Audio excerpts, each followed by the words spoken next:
পরকীয়ার সম্পর্কে জড়িয়ে বহু পুরুষের সাথে আমি এইটুকু বলতে পারি যে সে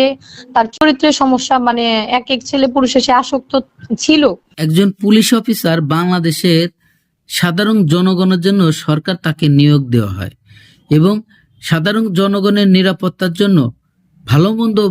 দায়িত্ব এই পুলিশ অফিসারদের উপরে থাকে। সেই পুলিশ প্রশাসন, পুলিশ বাহিনীর কিছু কিছু অফিসাররা এমন কিছু কর্মকাণ্ড করে বসে যা আমরা ভাবতে গেলে আমাদের অবাক লাগে। প্রিয় দর্শক, আমরা সাধারণ জনগণ হয়তো অনেক সময় পুলিশকে নিয়ে মন্তব্য করতে চাই না, পুলিশ প্রশাসন দেখলেই দূরত্ব বজায় রাখি, কারণ বাংলাদেশের পুলিশ এখন আর বন্ধুত্বর মর্যাদা রাখে না এবং সেই পুলিশের